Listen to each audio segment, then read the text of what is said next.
General Anil Chauhan പറഞ്ഞത് നമുക്ക് strategic failure ഉണ്ടായി, തന്ത്രപരമായിട്ട് മിസ്റ്റേക്ക് ഉണ്ടായി.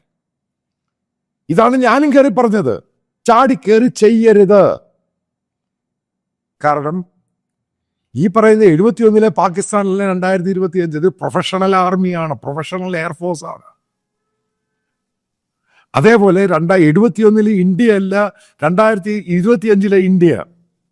എപ്പോഴും ഞാൻ ആവർത്തിക്കുന്നൊരു സംഭവമുണ്ട്, ഇന്ത്യ മാറി, പുതിയ ഇന്ത്യ.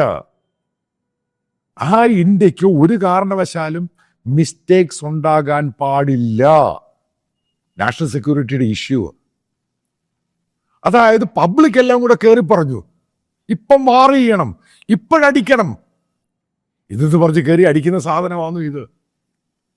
അതായത് പ്രിപ്പയർ ചെയ്യണം. ഒരു ലൂപ്പ് ഹോൾസ്, അതായത് എല്ലാ ലൂപ്പ് ഹോൾസും അടയ്ക്കണം.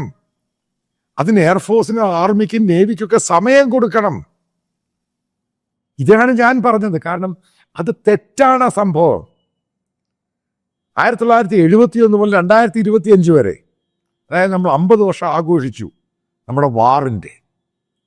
അതായത് ഇന്ത്യ ആധിപത്യം പുലർത്തിയ സംഭവമാണ് എയർ വാർഫെയർ. അതായത് എയർ ഡോമിനേറ്റ് ചെയ്തു. അതിനെ ക്വസ്റ്റ്യൻ ചെയ്യാൻ ഇടവരരുത്. അല്ലെ, അവൻ ക്വസ്റ്റ്യൻ ചെയ്യാൻ ഇട വന്നു കഴിഞ്ഞാൽ, കാരണം അവൻ 50 വർഷം കൊണ്ട് വെയിറ്റ് ചെയ്യുവാണ്, അതിന് അവസരം കൊടുക്കരുത്. കാരണം തന്ത്രങ്ങൾ പാളരുത്, പാളിയാൽ പ്രശ്നമാണിത്.